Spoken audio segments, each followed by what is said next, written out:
Holy shit. C9 Berserker is averaging over 2,000 gold difference at 15 minutes on Jinx, a hyper-scaling AD carry. In today's profile view, we're going to be looking at C9 Beseker'S Euw account that he's created. Obviously, he's here for MSI. Super exciting. We're going to be breaking down his account, all the stats he's doing well, and how that relates to a solo queue player and what we can learn from him.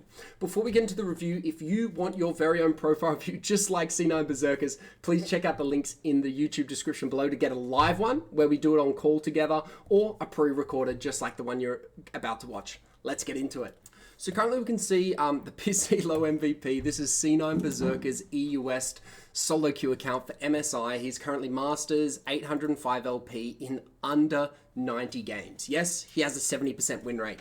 And yes, it is a Riot account, so the way they climb is a little bit faster, and you can see kind of his climb there, but you can also see that he is actually losing 26 LP, 25 LP per loss at the moment, and he's gaining 26. But because he's averaging a 68% win rate in his last 40 games, he is going to be climbing super fast. He's one of the fastest climbing newcomers onto the MSI scene. Obviously not newcomers, but you know, from the teams that have arrived in Europe, he is one of the fastest climbing, and we're going to be looking at what we can see from his profile so far.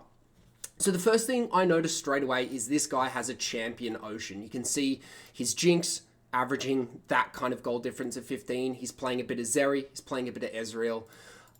You can also see that he hasn't even really played that many games, but he's already played 1, 2, 3, 4, 5, 80 carries, and I guarantee you there's a few more in there.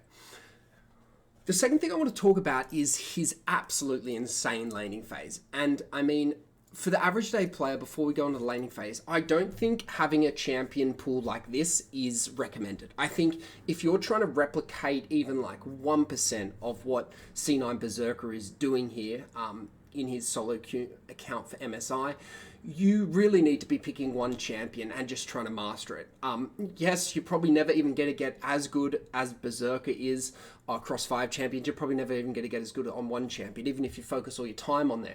But in solo queue, we know that the fastest way to climb is to one trick. So we don't really want to look at C9 Beseker as an account of this is how you should climb to Masters in under 100 games. No, we more want to look at his account and go, okay, this is how the pros do it, and this is how the everyday player should do it.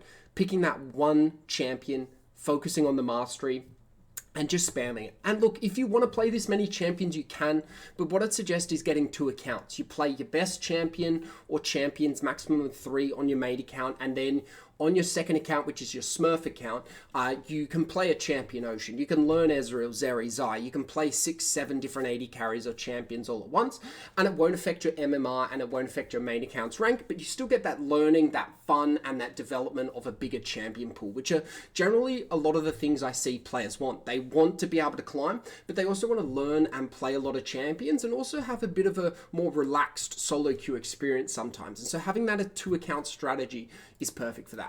Now, jumping into his laning phase, we can only really see his bot lane overall and his Jinx laning phase. But, you know, plus 1900, I've actually never seen that before. This is the first account I've seen a plus 1900 goal difference at 15 over 60 games. That is absolutely insane. 2k gold. That is like 3, 6, 9, 12, 15. That's almost 6.5 to 7 kills ahead of his enemy laning opponent in the first 15 minutes. That is absolutely incredible. And on a champion like Jinx, he's got it even higher at plus 2,100. And yes, Jinx has a pretty solid laning phase, but she's not known to dominate it. So the fact that he's being able to pull this off is just incredible. Now, for the average player who is climbing and who is, you know, probably below their true rank, obviously C9 Beseker is is below his true rank at Master, but for the average player who's climbing or started a new account or even has their main account, you really want to be averaging or going for an average of a gold difference from 200 to 300 gold. If you can average that and your champion, you know, has a decent laning phase. Obviously, if you're playing like Zillion mid or something, you're a very scale heavy champion and it's going to be very hard to be plus 200 ahead. It's not impossible, but it's just harder because your laning phase isn't as strong.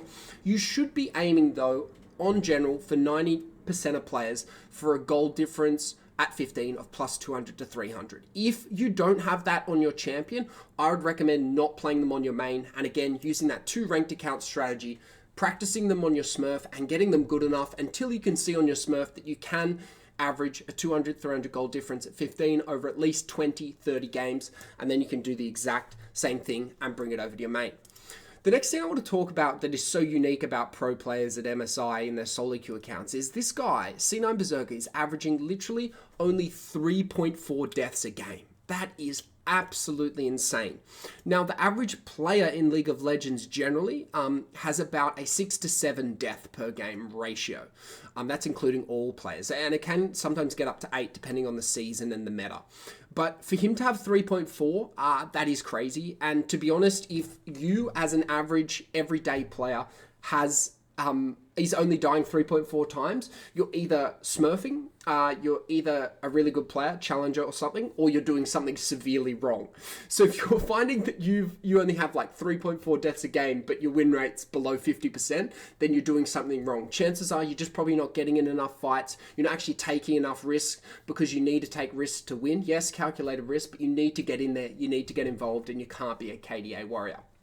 So for the average player who's wanting to improve and who wants to set a goal of, I want to die less, I would generally recommend like 5.5 deaths for every role but support. And I think for supports, depending on the champ you play, particularly if you're an engaged champ like Leona or Nautilus, you can be averaging sometimes 7 deaths, like on the high end. But generally, you don't really want to be dying much more than 6 games on average as a support.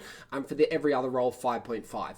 If yours is a lot higher than that, like upwards of, beyond 6.5 deaths a game on average, whether it's across your entire champ pool or a specific champion, again, I would start thinking about, okay, maybe I take this champ to my second account and I keep focusing on my best champs that are winning me more games, that are gaining me more LP, that I'm dying less on, keep them on my main. A really easy way as well to fix your high death count if you do have it is simply to go into the replay tool on your League client and just watch the 30 seconds before you die.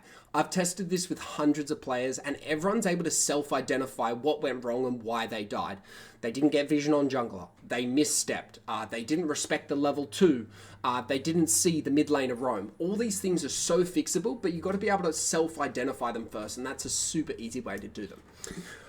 The fourth thing I want to talk about is this CS per minute. 9.4 CS per minute is absolutely insane. And again, for the average player, average AD carry, because it does vary across lanes, I would be saying anything from like 6 to 8 CS per minute, again, depending on your rank, is absolutely fine.